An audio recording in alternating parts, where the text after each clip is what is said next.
तो हेलो दोस्तों, स्वागत है आपका इस वीडियो में। लास्ट पार्ट में हमने देखा था कि कैसे फॉरेन पोर्ट से इंडियन पोर्ट तक गुड्स लाए जाते हैं और उसके रिगार्डिंग कस्टम की इंपोर्ट प्रोसीजर क्या है, उसमें कौन कौन से डॉक्यूमेंट्स हमें फाइल करने पड़ते हैं और कैसे पूरे सेक्शंस जो कस्टम की जो इंपोर्ट की प्रोसीजर होती है इसके इर्द गिर्द घूमते हैं। आज हम देखेंगे कि जो गुड्स हमारे इंडियन पोर्ट पे है वो इंपोर्टर की फैक्ट्री तक कैसे आते हैं, उसमें क्या प्रोसीजर होता है, कौन कौन से लोग इसमें काम करते हैं और कौन कौन सी डॉक्यूमेंट हमें फाइल करनी पड़ती है। तो स्टार्ट करते हैं आज का सेशन।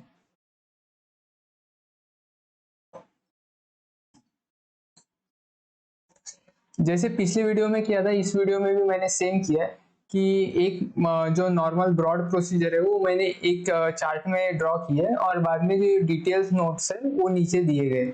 तो हम पहले इस ब्रॉड चार्ट में से पढ़ेंगे और फिर जो भी डिटेल्स है उस टॉपिक के रिगार्डिंग या उस पार्ट के रिगार्डिंग वो नोट्स में से पढ़ेंगे।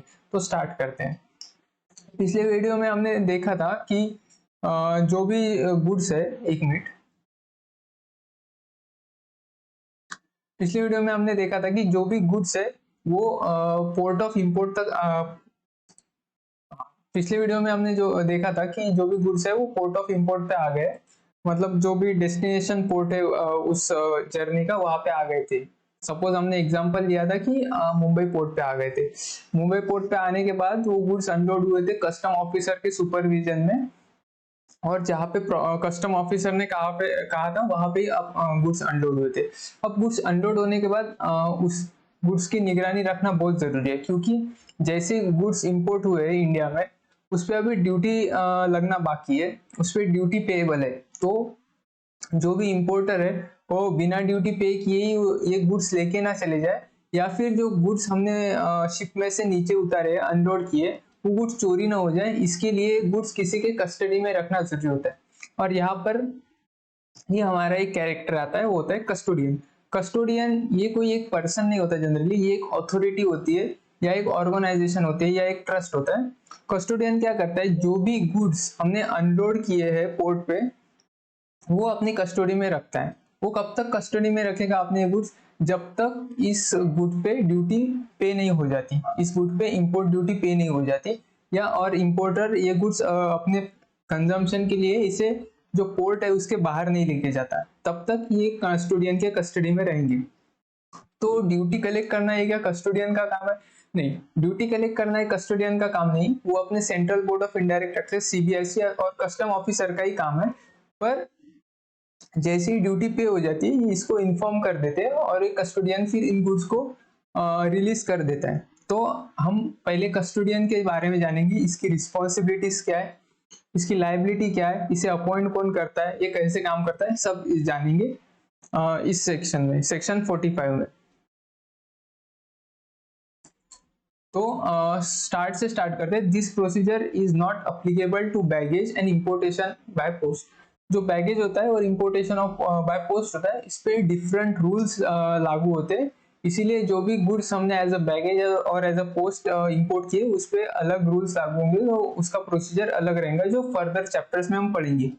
तो बात करते हैं उस कार्गो की जो जिसपे नॉर्मल प्रोसीजर अप्लाई होता है। Until now, we have learned that the goods are unloaded onto the port. Now, these goods have to be cleared by importer for home consumption. यानी जो गुड्स पोर्ट पे unload हुए उसको clear करना पड़ेगा home consumption के लिए। अब दो नए वर्ड्स आ गए, एक तो क्लियर करना और दूसरा होम कंजम्पशन। तो जानते हैं ये वर्ड्स क्या है? What is meant by clearance of goods? Since the goods are imported into India, the port import duty on such goods is levied. So when the duty is paid by the importer, these goods are said to be cleared from its charges. यानी जो भी goods है जिन पे duty पे नहीं की गई है उन पे अगर जब ड्यूटी हम पे करते हैं उसको ही क्लियरेंस बोलते हैं। यानी किसी गुड पे जिस पे ड्यूटी लेविएबल है उस पे ड्यूटी पे करना, उसे उस प्रोसीजर को हम क्लियरेंस कहते हैं। अब होम कंजम्पशन क्या है? Home consumption means taking out goods for its consumption with in the country which may be used for goods for further selling or production of goods to manufacture other articles। मतलब वो goods जो भी port पे अभी पड़ा है उसे अपने कंजम्पशन के लिए अपने फैक्ट्री में लेके जाना, अपने स्टोर में लेके जाना, अपने शोरूम में लेके जाना, उसे होम कंजम्पशन कहते हैं। तो जो दो वर्ड्स हम मिक्स करके एक बनता है कि क्लियरेंस फॉर होम कंजम्पशन, मतलब ड्यूटी पे करना अपने गुड्स का अपने हिसाब से फायदा उठाने के लिए, इसे क्लियरेंस फॉर होम कंजम्पशन कहते हैं। अब आते हैं कस्टोडियन पे। Custodian under section 45 of customs act 1962 के द्वारा अपॉइंट किया जाता है, और उसके जो भी रिस्पॉन्सिबिलिटीज प्रोसीजर है वो उस सेक्शन 45 में डिफाइंड है। तो पहला आते हैं appointed by. Principal may be appointed may be by principal commissioner of custom and commissioner of custom, मतलब principal commissioner and commissioner of custom जो फर्स्ट चैप्टर में हमने देखा था कि इनका ऑथोरिटी स्ट्रक्चर, उसमें जो प्रिंसिपल कमिश्नर है और कमिश्नर जो जोन के सबसे टॉप लेवल पे आते हैं वो इसका अपॉइंटमेंट कर सकते हैं। ये मे बी जो वर्ड है वो बहुत इंपॉर्टेंट है यहाँ पे, जिसके बारे में हम थोड़ी देर में अभी पढ़ेंगे। सेकंड चीज है रिस्पॉन्सिबिलिटी।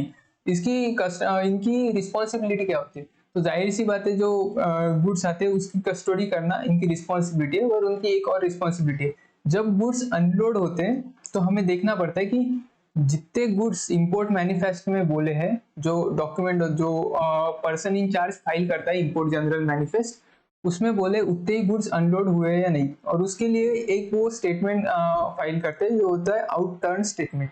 और दूसरी चीज होती है कि जब तक ड्यूटी पे ना हो जाए, जब तक कोई कस्टम ऑफिसर इन्हें कहे कि इस पे ना कहे कि इस पे ड्यूटी पे हो गई, आप इसे गुड्स को जाने दे, तब तक गुड्स को कहीं पे जाने नहीं देना है, ये इनकी रिस्पॉन्सिबिलिटी होती है। तो पढ़ते हैं, maintain the record of good received from the carrier and send the copy of record thereof to the proper officer.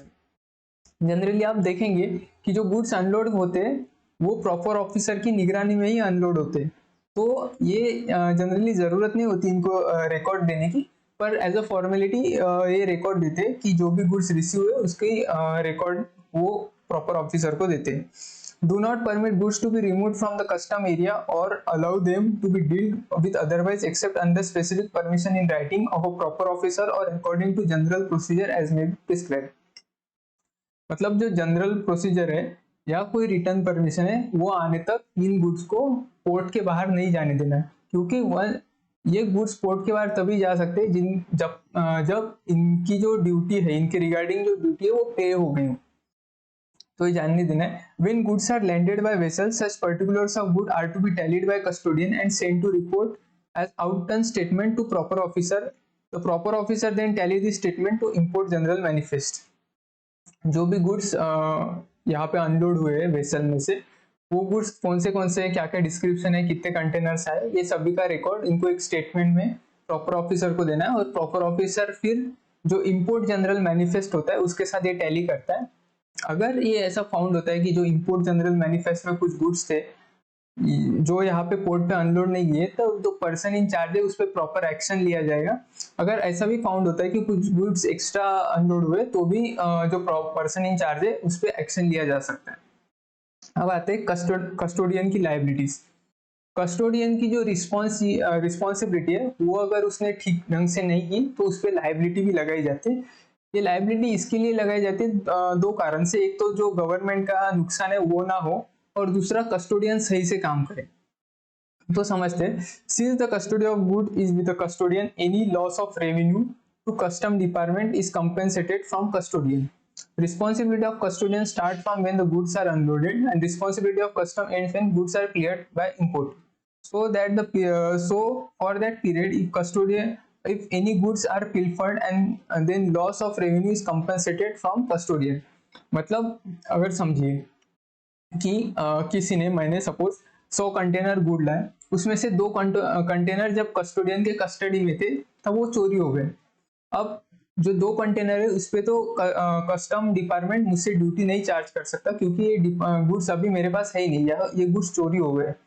तो जो ये 2 कंटेनर की जो इंपोर्ट ड्यूटी थी वो उतना नुकसान कस्टम डिपार्टमेंट का होगा। अब ये किसी ना किसी से तो वसूल करेगा। तो गलती किसकी थी पार्ट में? तो गलती थी कस्टोडियन की, क्योंकि उसके कस्टडी में गुड थे, उसको संभाल के रखने चाहिए थे, उसने नहीं संभाल के रखे, इसीलिए उसकी जो ड्यूटी की नुकसान भरपाई है वो कस्टोडियन को देना पड़ेगा। अब वो कैलकुलेट कैसे होगी, कितनी ड्यूटी कस्टोडियन को पे करनी है?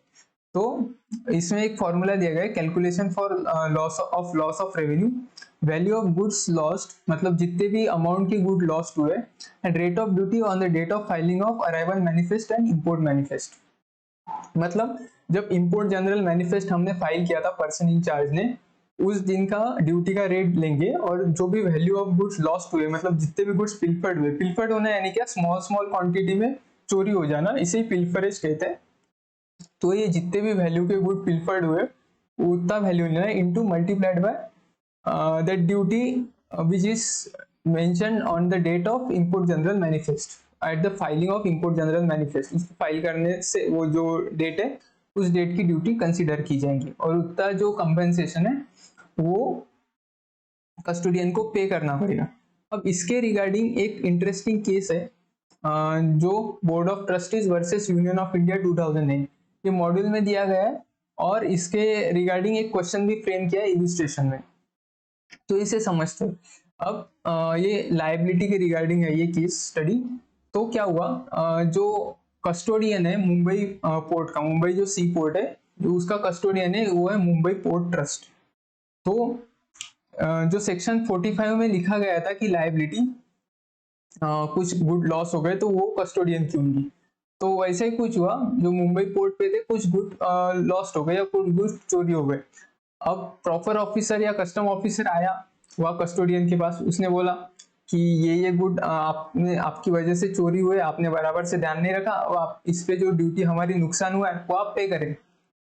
तो वो कस्टोडियन बोले कि पे क्यों करें, हम क्यों ड्यूटी पे करें आपकी, क्योंकि उन्होंने बोला ये देखो सेक्शन 4, ये हमारा एक्ट है, ये सेक्शन 45 है, उस पे लिखा है कि अगर कुछ नुकसान हो गया तो आपको ड्यूटी पे करनी पड़ेगी। तो बोला पर ये तो आपका एक्ट है ना, जो कस्टोडियन बोला ये तो आपका एक्ट है ना, हम तो इस एक्ट के हिसाब से गवर्न नहीं होते, हम तो, हमारा एक अलग एक्ट है, हमारा जो इनकॉर्पोरेशन हुआ है वो मेजर पोर्ट ट्रस्ट एक्ट 1963 के हिसाब से हुआ है, तो आप हम पे ये प्रोविजन क्यों लगा रहे हो। तो ऐसा इनका झगड़ा था और जो चला गया बॉम्बे हाई कोर्ट ने। बॉम्बे हाई कोर्ट में जब चला गया तो बॉम्बे हाई कोर्ट ने बोला कि पहले सेक्शन 45 पढ़ते और इसे समझते। तो सेक्शन 45 सबसेक्शन 1 में लिखा था कि द सच पर्सन, मतलब कस्टोडियन की बात हो रही, custodian may be approved by commissioner of custom until they are cleared for home consumption. मतलब कस्टोडियन की अपॉइंटमेंट जो होगी वो कमिश्नर ऑफ कस्टम करेगा। ये पूरा सेंटेंस पढ़ेंगे तो आप समझेंगे, मैंने सिर्फ एक पार्ट पढ़ा है। तो जो कमिश्नर ऑफ कस्टम्स रहेगा वो उसका, जहाँ पे हमने देखा था अपॉइंटमेंट, तो उसका अपॉइंटमेंट करेगा। फिर कोर्ट ने कहा कि अब 45 section 45 subsection B clause subsection 2 clause B पढ़ो। तो उसमें लिखा था shall not permit such goods to be removed from the custom area or otherwise dealt with except under the accordance with the permission in writing with the proper officer। मतलब proper officer के कहने पर इस goods को बाहर लेके नहीं जाने देने। तो नेक्स्ट क्या है, notwithstanding anything contained in any law for timing in force if any imported goods are pilfered, मतलब सॉरी मैं पढ़ लेता हूँ, pilfered after unloading thereof in a custom area while in the custody of a person referred to in a subsection 1, that person shall be liable to pay duty on such goods that at the rate of prevailing on the date of delivery of a import manifest or as a case may be import report to the proper officer under section 30 of arrival of a conveyance in which the said goods were carried। मतलब clause B में कहा गया है कि जो भी officer, जो भी कस्टोडियन कमिश्नर ऑफ कस्टम ने अपॉइंट किया है उसके हाथ से अगर कुछ गुड पिल्फर्ड हो जाते तो उसके ड्यूटी का नुकसान भरपाई वो कस्टोडियन करेगा। तो कोर्ट ने यहाँ पे कहा कि देखो जो मुंबई पोर्ट ट्रस्ट है वो तो कमिश्नर ऑफ कस्टम ने अपॉइंट नहीं किया, क्योंकि जो मुंबई पोर्ट ट्रस्ट है जब वो पोर्ट बनाया गया तो उसके साथ एक ट्रस्ट भी बनाई गई जो उस पोर्ट को हैंडल करेगी। तो ये कमिश्नर ऑफ कस्टम ने उसको अप्रूवल नहीं दिया या इसका अपॉइंटमेंट उसने नहीं किया था। तो चूंकि इसने अपॉइंटमेंट नहीं किया और क्लॉज बी में साफ साफ कहा है कि जिस पर्सन का अपॉइंटमेंट क्लॉज सबसेक्शन 1 में हुआ है उसी पर्सन से ये ड्यूटी चार्ज होगी। तो कोर्ट ने इसलिए कहा कि जो मुंबई पोर्ट ट्रस्ट है वो जो पिल्फर्ड हुई उसकी जो ड्यूटी लॉस हुई उस पर ड्यूटी पे नहीं करेगा। मतलब जो बोर्ड ऑफ ट्रस्टीज थे मुंबई पोर्ट ट्रस्ट के, उसके पर डे में ये केस डाला गया, मतलब उनके फेवर में ये डिसीजन दिया गया। तो था, पर इस केस से हमें कुछ सीखने को मिलता है कि एक तो ये सीखने को मिलता है कि जो कस्टोडियन है वो दो तरीके से अपॉइंट हो सकता है। एक तो जो कमिश्नर ऑफ कस्टम से वो अपॉइंट करेंगे, नहीं तो बाय वर्च्यू ऑफ इट, मतलब जो कमिश्नर ऑफ कस्टम अपॉइंट नहीं करेंगे पर वो वहां पे पहले से एज अ ट्रस्टी जो पोर्ट के पोर्ट की ट्रस्ट है वो एज अ पहले से ही यहाँ पे कस्टोडियन अपॉइंट है, वो अपॉइंट होगी। तो इसमें देखा जाता है जो प्राइवेट, फिर जो अपॉइंट करेंगे उन्हें हम प्राइवेट कस्टोडियन कहेंगे, और प्राइवेट कस्टोडियन से सेक्शन 45 सबसेक्शन 2 क्लॉज बी के अंडर हम जो भी गुड्स पिलफर्ड हुए उनकी ड्यूटी हम उनसे चार्ज कर सकते हैं। पर जिनको अपॉइंट नहीं किया है कमिश्नर ने, और जो port major port trust act 1963 के अंडर में आते हैं, for example airport authority of India and Mumbai port trust, ये जो कुछ कस्टोडियन होते हैं ये मेजर पोर्ट ट्रस्ट एक्ट 1963 के अंडर आते हैं। अब इन जो ये पोर्ट ट्रस्ट एक्ट के अंडर आते उनसे हम जो सेक्शन 45 सबसेक्शन 2 क्लॉज भी है उनके अंडर जो लायबिलिटी आती है वो हम उन पे चार्ज नहीं करेंगे। तो ये कोर्ट का डिसीजन था, ये कोर्ट का जो डिसीजन था वो इस प्रकार से था। तो ये हो गया सभी कस्टोडियन के बारे में और कस्टोडियन कैसे काम करते हैं। अब हम आते हैं अपनी प्रोसेस पे वापस। अब तक हमने देखा कि जो कस्टोडियन के पास गुड्स है उसकी रिस्पॉन्सिबिलिटी क्या आती है, उसकी लायबिलिटी क्या आती है, उसके अपॉइंटमेंट क्या होता है, ये सब इसके बारे में देखा था। अब हम यहाँ पे आएंगे इंपोर्टर के बारे में पढ़ेंगे। जाहिर सी बात है जब गुड्स आए गए पोर्ट पे तो उसे छुड़ाना तो पड़ेगा, उस पर ड्यूटी तो पे करनी पड़ेगी। तो ड्यूटी किसको पे करनी पड़ेगी? ड्यूटी ऑफ कोर्स इंपोर्टर को ही पे करनी पड़ेगी। पर वो ड्यूटी कैसे पे करेगा, उसका क्या प्रोसीजर होगा, यह हम समझते हैं।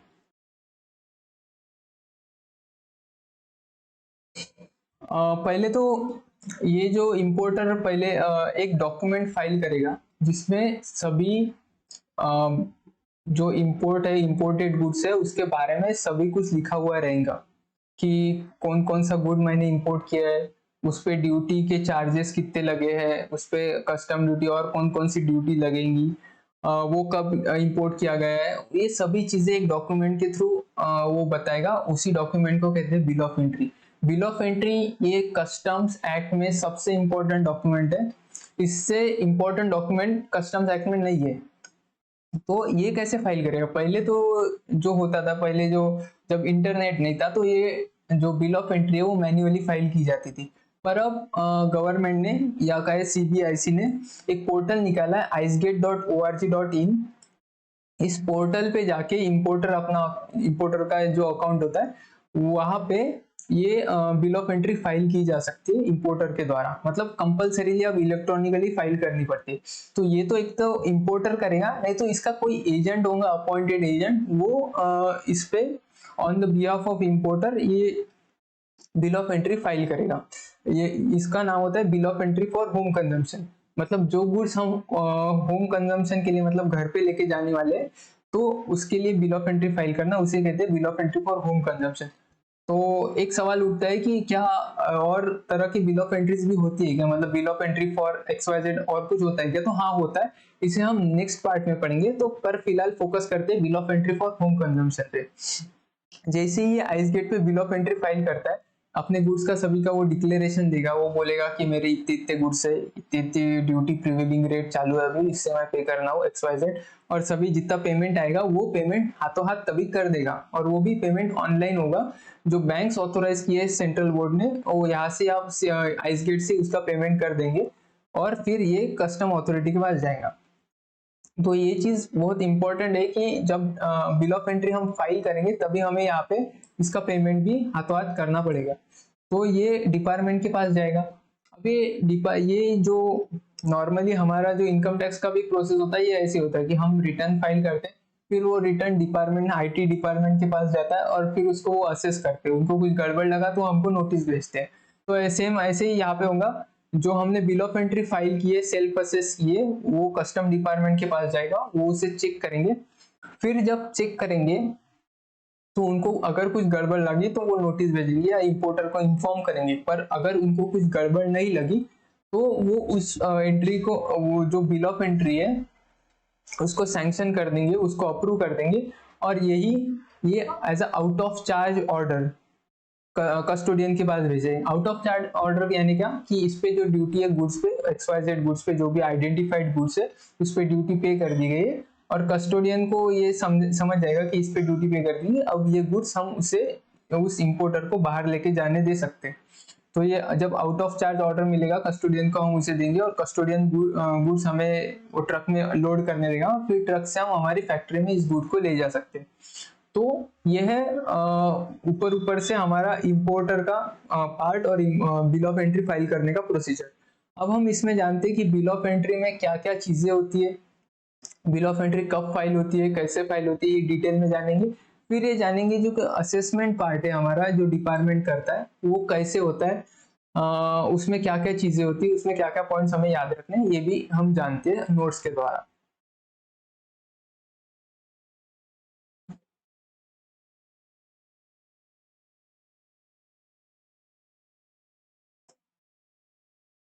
सो filing of bill of entry section 46। Section 45 में हमने देखा था कि कस्टोडियन की क्या रिस्पॉन्सिबिलिटीज है, कस्टोडियन के बारे में जाना था। अब सेक्शन 46 में बिल ऑफ एंट्री के बारे में।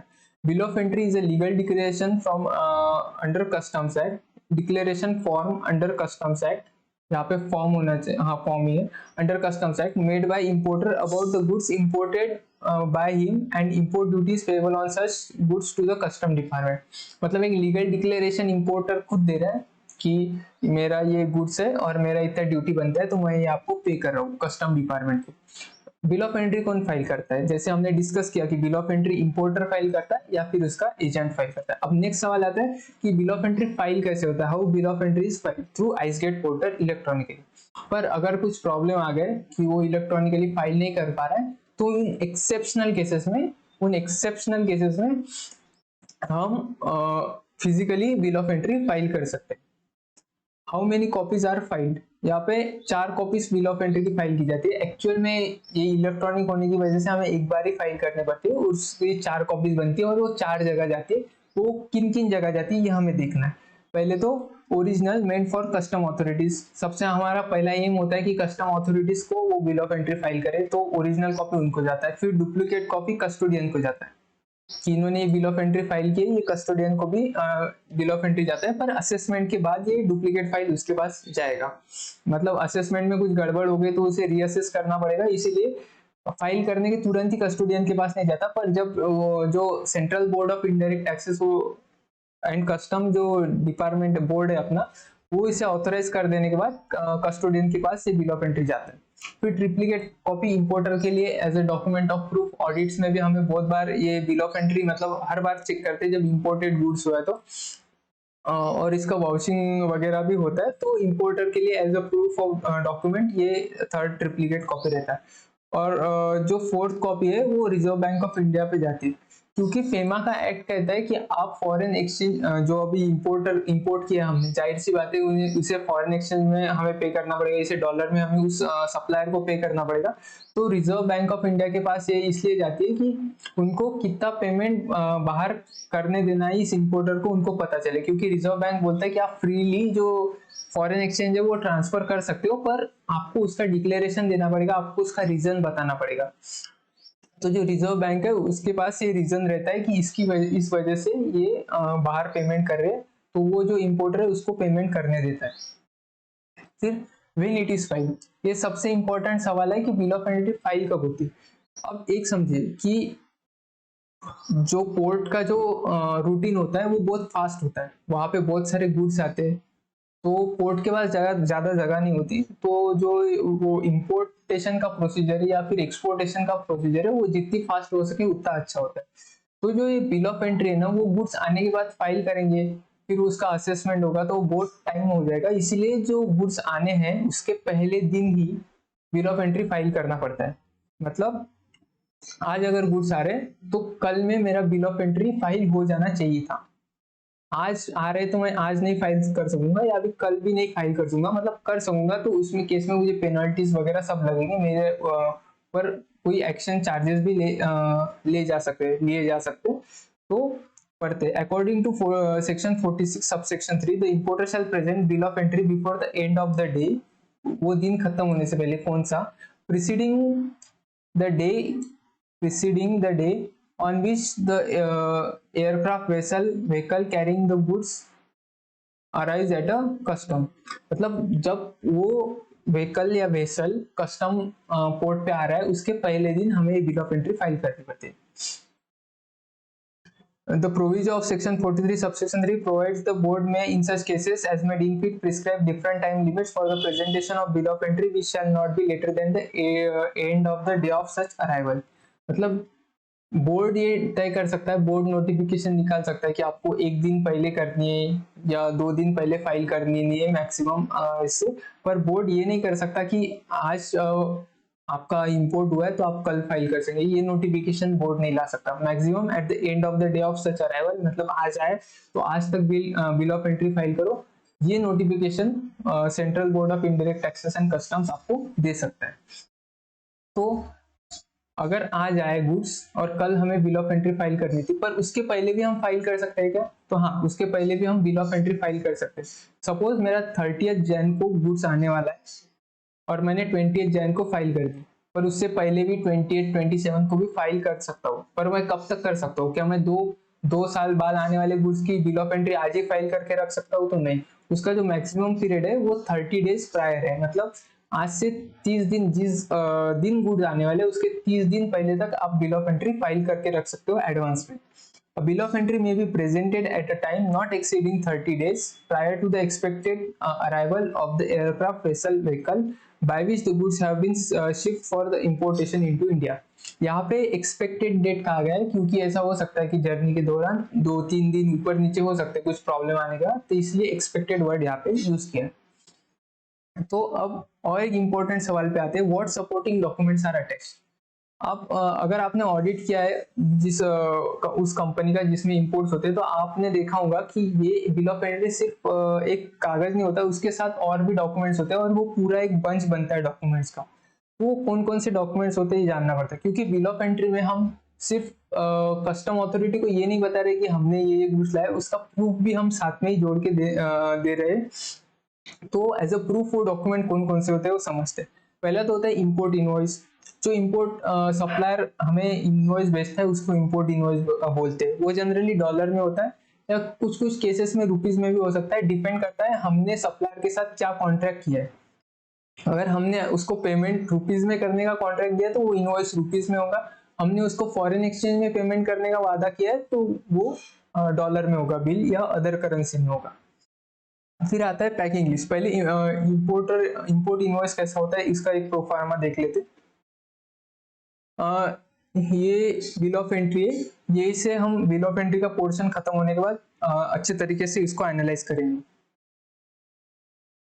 पर पहले पढ़ते इंपोर्टर इनवॉइस। यहाँ पे जो कंपनी का नाम है यहाँ पे लिखा जाता है, ये यहाँ पे भी कंपनी का नाम है, ये बिलिंग किसको करनी है लिखा जाता है और शिप किसको करना है लिखा जाता है। कभी कभी ये हो सकता है कि हमने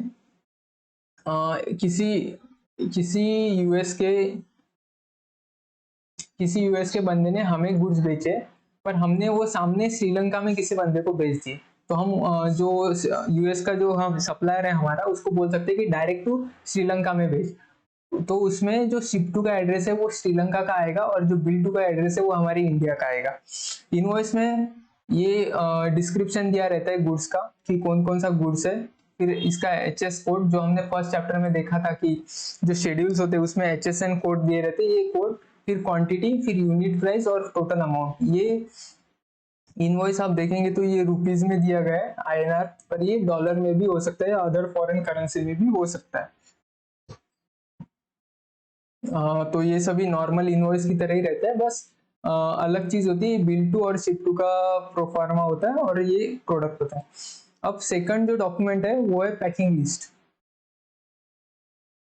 तो पैकिंग लिस्ट क्या होती है वो समझते हैं। पैकिंग लिस्ट में क्या होता है कि जो भी हमने कंसाइनमेंट भेजा है, तो सप्लायर ने अगर भेजा है तो कंसाइनमेंट में क्या क्या चीजें होंगी, तो ये तो हमारी इनवॉइस में भी लिखी रहती है कि क्या क्या मंगाया, कितनी कितनी क्वांटिटी, पर उसके और भी डिटेल वो पैकिंग लिस्ट में होता है कि जो भी डिटेल्स है, उसके जो ग्रेड है, उसका क्वांटिटी, मतलब क्या ग्रेड का है, क्या क्वालिटी का है, वो सभी चीजें पैकिंग लिस्ट में दी गई रहती है। तो पैकिंग लिस्ट एक बार देख लेते हैं।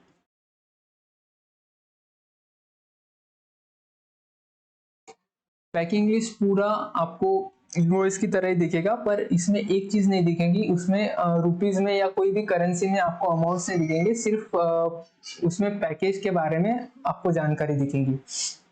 सेम चीज रहता है, सेल्स ऑर्डर कितना था, ऑर्डर डेट क्या था, कौन से कैरियर से आया है, ट्रैकिंग नंबर, ये सब पैकिंग लिस्ट में, किसको शिप करना है, शिप का डेस्टिनेशन क्या है, ये सब रहेगा। फिर आप यहाँ पे देख सकते हैं कि डिटेल इंफॉर्मेशन दिया गया है कि पैकेज नंबर कौन सा है, ये दिया गया है। फिर प्रोडक्ट का डिस्क्रिप्शन क्या है, फिर उसका कोई एक स्पेसिफिक मार्क होगा जिससे आइडेंटिफिकेशन, आप उसे आइडेंटिफाई कर सकते हो, स्पेसिफिक नंबर होगा तो वो भी दिया जाता है। फिर क्वांटिटी दिया है, क्वांटिटी के बाद पर आइटम का वेट कितना है वो भी दिया गया है। और फिर उसके डायमेंशन दिए गए, लेंथ, वेट और हाइट, वो सभी डायमेंशंस दिए गए रहते हैं। और उसमें टोटल क्वांटिटी दी गई है। तो आपने यहाँ पे देखा है कि यहाँ पे अमाउंट कहीं पे भी मेंशन नहीं किया है, सिर्फ पैकेज के बारे में, उस पैकिंग में क्या क्या है, उस कंसाइनमेंट में क्या क्या है, इसके बारे में जानकारी दी गई है। तो यह है पैकिंग लिस्ट। ये भी हमें जो बिल ऑफ एंट्री फाइल करते हैं उसके साथ अटैच करना पड़ता है। ये होगा इंपोर्ट, ये होगा पैकिंग लिस्ट। थर्ड जो होता है बिल ऑफ लेडिंग या एयरवे बिल, सॉरी यहाँ पे एयरवे बिल चाहिए था। तो जो बिल ऑफ लेडिंग है वो हमने पिछले चैप्टर में भी देख लिया है, उसका प्रोफार्मा वो इशू करता है कैरियर, मतलब जो हमारे गुड्स ला रहा है वो बिल ऑफ लेडिंग इशू करता है कि उसके पास इतने गुड्स है, और वो हमें as a document of title समझता है कि जो भी गुड्स हमारे पोर्ट पे है वो हमारे ही है, ये दिखाने के लिए हमें बिल ऑफ लेडिंग यूज करना पड़ता है। फिर नेसेसरी टेस्ट रिपोर्ट, अगर आप देखेंगे कि आप कोई भी फार्मा प्रोडक्ट अगर आप सपोज फॉर एग्जाम्पल इम्पोर्ट कर रहे हैं, तो वो most of the product powder जैसे दिखेंगे, सफेद पाउडर दिखेंगे, तो उसको आइडेंटिफाई कैसे करें। इसीलिए केमिकल टेस्ट रिपोर्ट या कोई लैब का टेस्ट रिपोर्ट हमें चाहिए एज अ प्रूफ की बताने के लिए कि जो हमने डिस्क्रिप्शन में, बिल ऑफ एंट्री के डिस्क्रिप्शन में हमने जो क्वांटिटी, सॉरी जो गुड्स डाले हैं वो यही है, इसके एज अ प्रूफ वो टेस्ट रिपोर्ट रहते हैं। तो वो टेस्ट रिपोर्ट भी अटैच करना जरूरी है, पर हर चीज में अटैच करना जरूरी नहीं है। पर अगर हमने स्टील इंपोर्ट किया है तो वो दिख ही रहा है कि वो स्टील है, उस केस में हमें वो टेस्ट रिपोर्ट इंपोर्ट करने की, अटैच करने की जरूरत नहीं है। ऐसा हो सकता है कि कभी कस्टम ऑफिसर को डाउट है, तो वो टेस्ट रिपोर्ट आपको, अगर आपने टेस्ट नहीं किया तो वो आपको करवा सकता है, वो खुद टेस्ट करवा सकता है और फिर वो रिपोर्ट अटैच कर सकता है। अब नेक्स्ट सवाल आता है, what if importer is unable to furnish bill of entry. हमने देखा है कि बिल ऑफ एंट्री एक दिन पहले ही फाइल हो जानी चाहिए, पर क्या होगा अगर वो फर्निश नहीं कर पाए, तो उसके क्या कारण क्या हो सकते हैं, ये पहले डिस्कस करते हैं। उसका कारण ये हो सकता है कि उसने कंसाइनमेंट भेजा सामने वाले ने, सप्लायर ने, पर उसका क्वालिटी क्या है, उसका ग्रेडिंग क्या है, कुछ प्रोडक्ट के होते हैं ना, अलग अलग ग्रेड के प्रोडक्ट होते हैं, तो उसका ग्रेडिंग क्या है, अगर इंपोर्टर को पता नहीं है तो वो रिक्वेस्ट कर सकता है प्रॉपर ऑफिसर को, कि उसको बोल सकता है कि सर मेरे पास ये कंसाइनमेंट आने वाला है पर मुझे पता नहीं ये ग्रेड क्या है, इसीलिए मैं उसकी जो इंपोर्ट ड्यूटी है वो असेस नहीं कर पाऊंगा, वो कैलकुलेट नहीं कर पाऊंगा। तो क्या मुझे आप टाइम दे सकते हैं कि जो वो कंसाइनमेंट आ जाए तो वो खोल के देखो और उसका वो टेस्टिंग कर दूं और फिर वो ग्रेड डिसाइड करके उसके हिसाब से मैं इंपोर्ट ड्यूटी का पेमेंट करूं। तो प्रॉपर ऑफिसर ये परमिशन दे सकता है। तो इसे इसके बारे में पढ़ते हैं। If any for any reason the importer is unable to furnish these details, he may request the custom official to examine the goods in his presence to enable him to ascertain the necessary details for making proper declaration in bill of entry. Alternatively, he can seek permission to deposit the goods in public bonded warehouse appointed under section 57 pending receipt of necessary information and the supporting document under section 49. This is also called warehousing without warehousing. अब ये जो second half part था warehousing के बारे में जो discuss किया गया था वो हम नहीं पढ़ेंगे, वो हम बाद में पढ़ेंगे, क्योंकि आपका जो वेयर हाउसिंग का पोर्शन है वो अभी पूरा नहीं हुआ है। आपको वेयर हाउसिंग क्या होता है, बॉन्डेड वेयर हाउस क्या होता है, ये आपको पता नहीं है, तो बाद में पढ़ेंगे। तो बात करते हैं अभी फर्स्ट पार्ट की। जो फर्स्ट पार्ट में कहा गया है कि अगर वो, जैसे हमने रिक्वेस्ट किया इंपोर्टर ने कस्टम ऑफिसर को कि उसको चेक करके देखना है कंसाइनमेंट आने के बाद, तो वो प्रॉपर ऑफिसर की निगरानी में वो चेक करेगा और फिर उसके हिसाब से वो बिल ऑफ एंट्री में वो फिल करेगा और ड्यूटी का पेमेंट करेगा। तो ये था what if importer is unable to furnish bill of entry. Next आता है what are declarations required to be made. पहले तो हमने जो बिल ऑफ एंट्री थी उसमें सभी डिटेल्स फिल किए अपने, फिर हमने गुड्स के बारे में भी डिटेल्स फिल किए, फिर अब हमें डिक्लेरेशन देना है। हम जनरली डिक्लेरेशन क्या देते हैं, कोई भी फॉर्म फिल करते हैं कि जो मैंने ऊपर की इंफॉर्मेशन दी गई और to the best of my knowledge है। तो यही यहाँ पे भी बिल ऑफ एंट्री के केस में भी यही फाइल करना है कि पहली जो डिक्लेरेशन देना है कि जो accuracy and completeness of information है वो मैंने दी गई, मतलब एक्यूरेट और कंप्लीट इंफॉर्मेशन दी गई है। और जो भी डॉक्यूमेंट सेकंड चीज आते हैं वो डॉक्यूमेंट के रिगार्डिंग जो सपोर्टिंग डॉक्यूमेंट्स हमने यहाँ पे अटैच किए ये सभी ओरिजिनल है, वो फोर्ज नहीं है, वो डुप्लीकेट नहीं है, उसको ऑथेंटिकेटेड है, ये डिक्लेरेशन देना पड़ता है।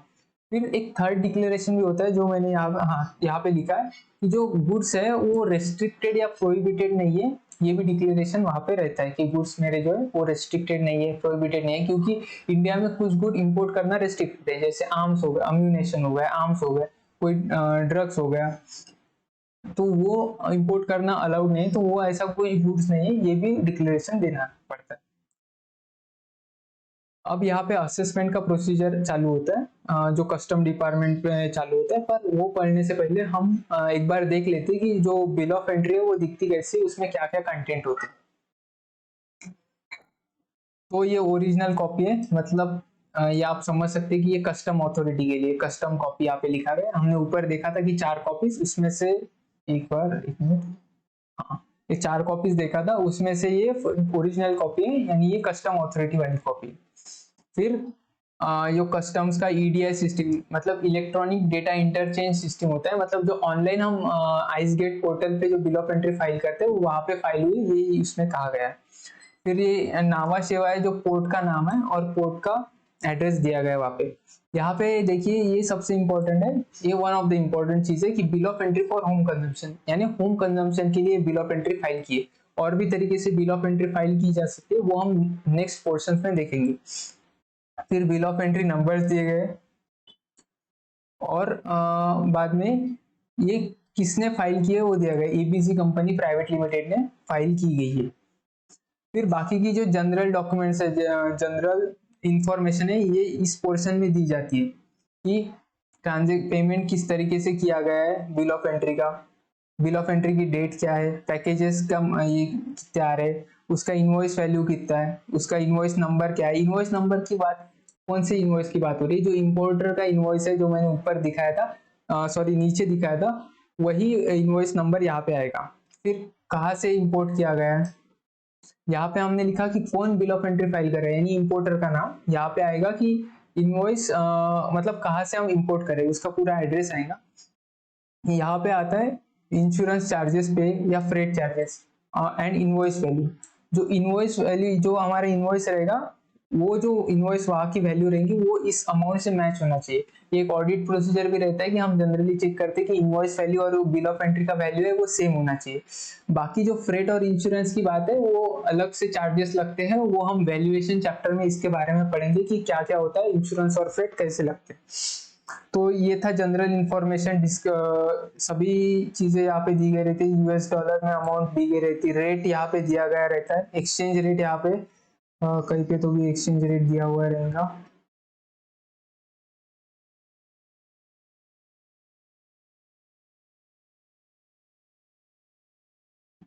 यहाँ पे कहीं तो भी एक्सचेंज रेट भी दिया हुआ रहता है, वो भी यहाँ पे ये bill of entry as a, sorry यहाँ पे एक्सचेंज रेट दिया है, हाँ एक्सचेंज रेट यहाँ पे दिया गया है।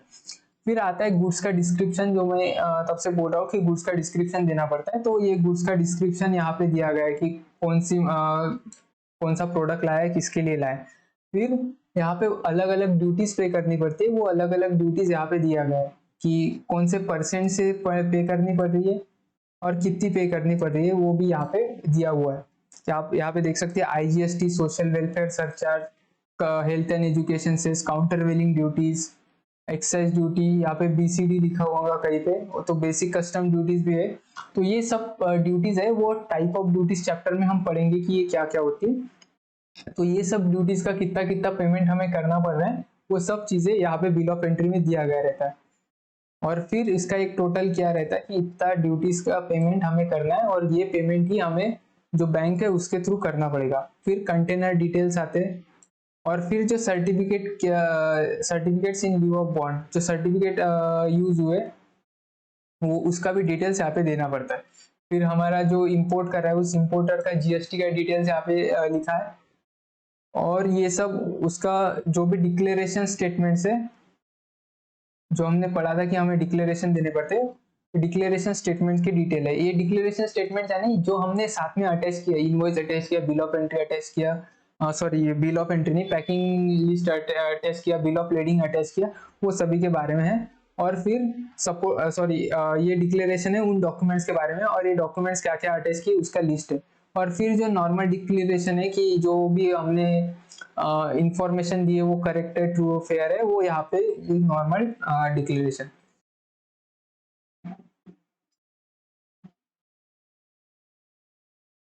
ये सी एच ए है, जो भी हमारे जो कस्टम एजेंट होते हैं उसे सी एच ए बोलते हैं, और ये एजेंट ही हमारी जब पूरी बिल ऑफ एंट्री फाइल करने का प्रोसीजर हैंडल करते हैं, तो यहाँ पे उसका भी नाम होता है, क्लियरिंग हाउस एजेंट्स रहते हैं। तो ये ऐसी बिल ऑफ एंट्री रहती है नॉर्मली बिल ऑफ एंट्री। इसके अलग अलग कलर्स भी होते हैं, वो कलर्स किस चीज को रिप्रेजेंट करते हैं वो भी हम वेयर हाउसिंग जब हमारा पूरा होगा तो एक प्रॉपर एनालिसिस करेंगे बिल ऑफ एंट्री के बारे में, तो वो वेयर हाउसिंग कंप्लीट होने के बाद होगा। अब आते हैं असेसमेंट पोर्शन के ऊपर। असेसमेंट पोर्शन कब होता है? अब हमने देखा कि बिल ऑफ एंट्री हमने फाइल कर दी, हमने पेमेंट भी कर दिया। अब ये बिल ऑफ एंट्री और फाइल पेमेंट जाएगा कस्टम अथॉरिटीज के पास, अब वो उनको चेक करेंगे। तो वो चेक कैसे करेंगे, उनका प्रॉपर प्रोसीजर क्या है, वो हम असेसमेंट में देखते हैं।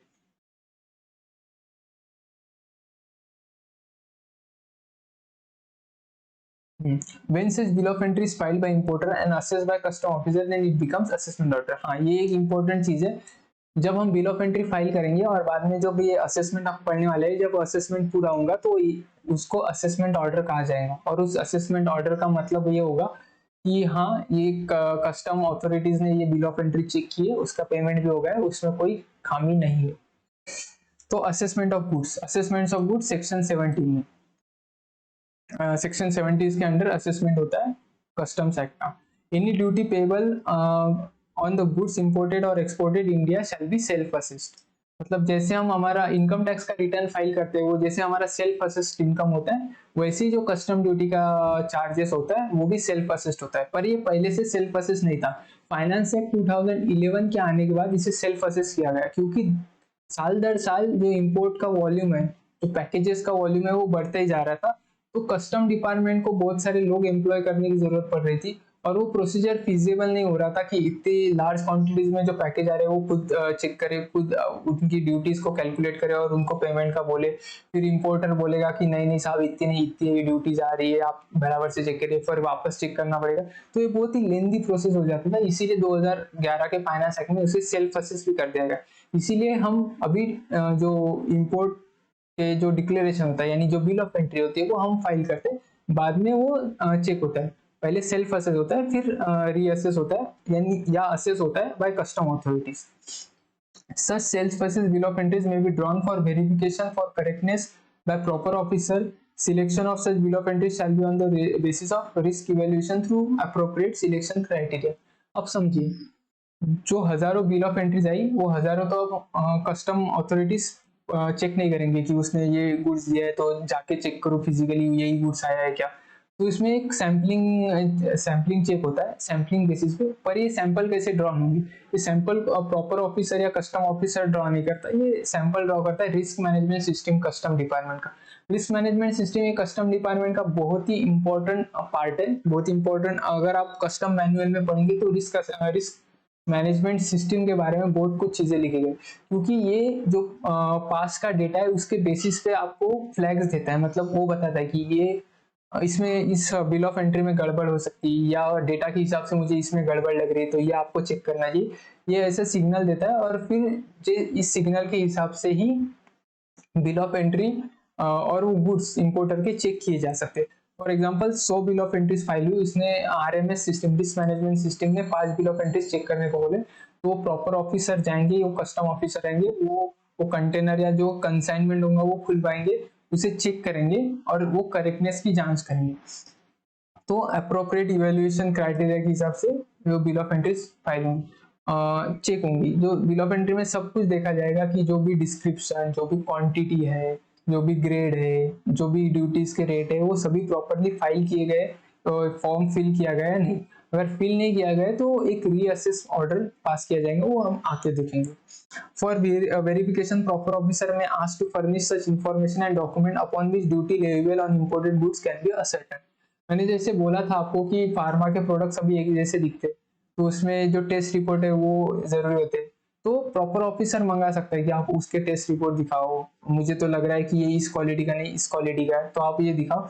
तो ये सब चीजें प्रॉपर ऑफिसर आपसे इंफॉर्मेशन और डॉक्यूमेंट मांग सकता है।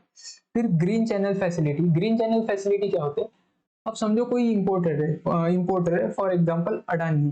तो अडानी का बहुत बड़ा ग्रुप है, बहुत बड़ी कंपनी है, उनका प्रेस्टीज या उनकी मार्केट में छवि भी बहुत अच्छी है। तो वो रोज रोज बिल ऑफ एंट्रीज को देखेंगे, फाइल करेंगे, बिल ऑफ एंट्रीज का रोज रोज पेमेंट करेंगे, तो वो उनके लिए एक फिजिबल मेथड नहीं होगा। तो ऐसे लोगों के लिए एक ग्रीन चैनल फैसिलिटी प्रोवाइड की गई। उनको क्या कहा गया है कि आप जो ड्यूटीज का पेमेंट है ना वो हर 15 दिन में एक साथ ही कर दो, मतलब एक साथ ही ड्यूटी पे करेंगे तो झंझट का काम नहीं रहेगा।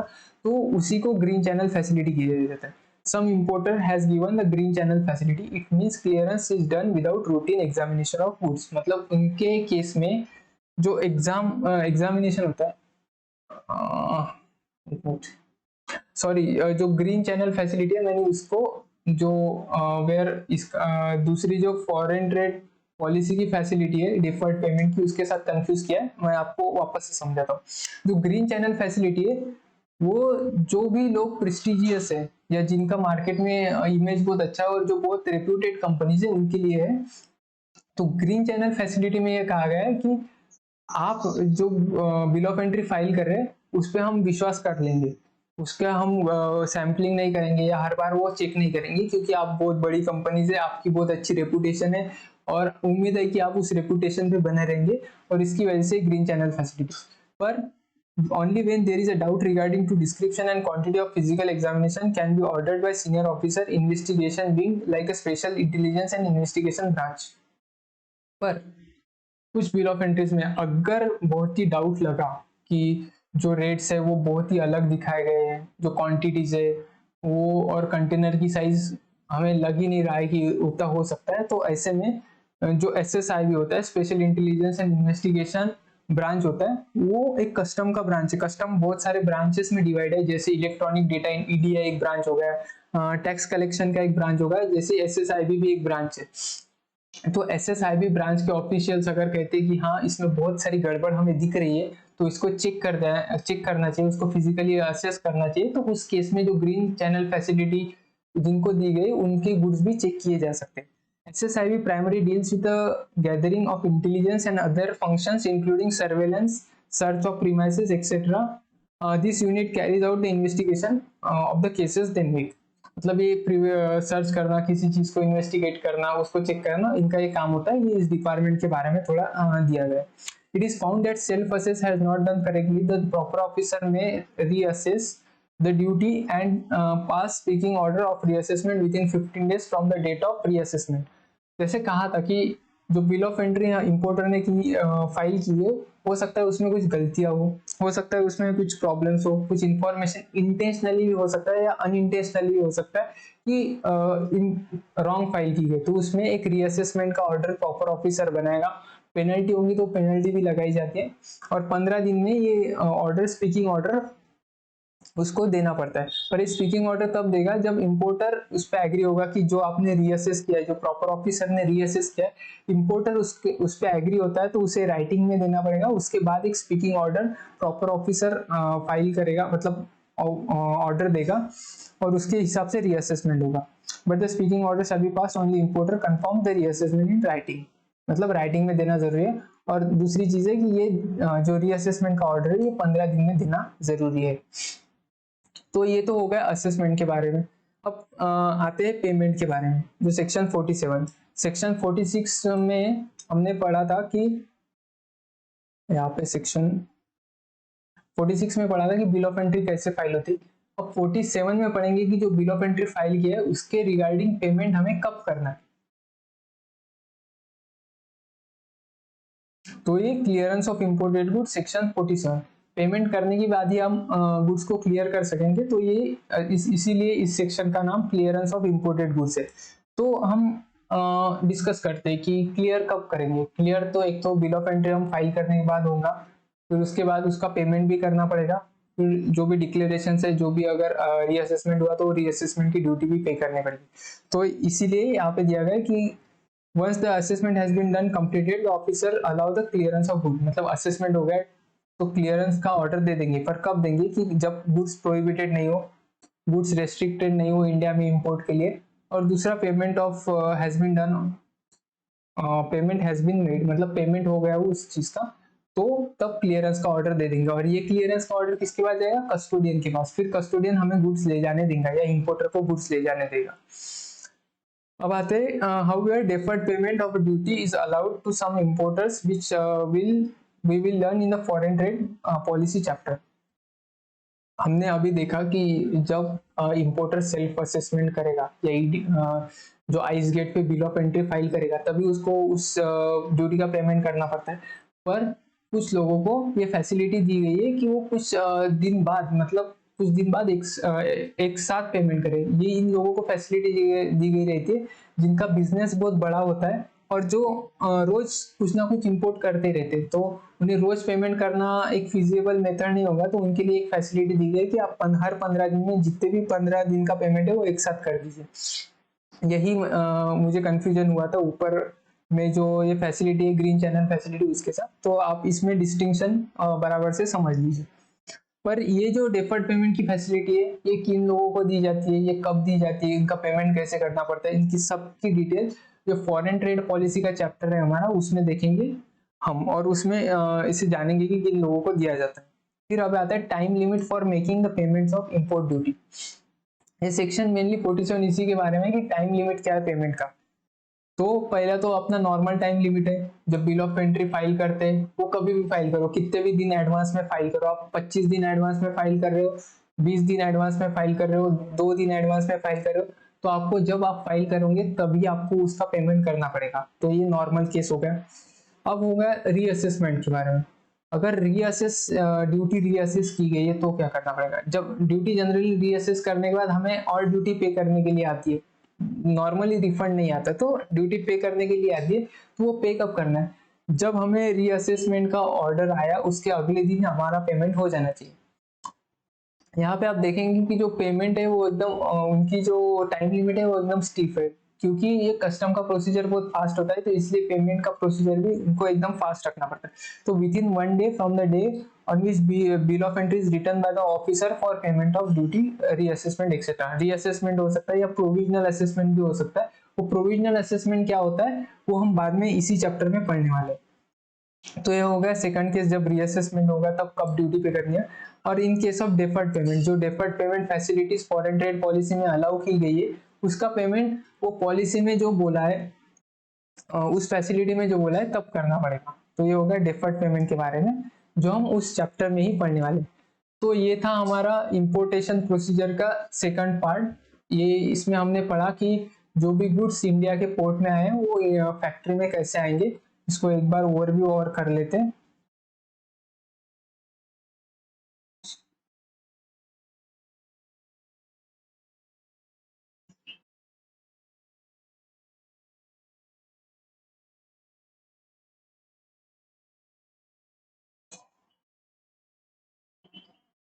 तो सबसे पहले देखा हमने कि गुड्स अनलोड हुए हैं पोर्ट पे।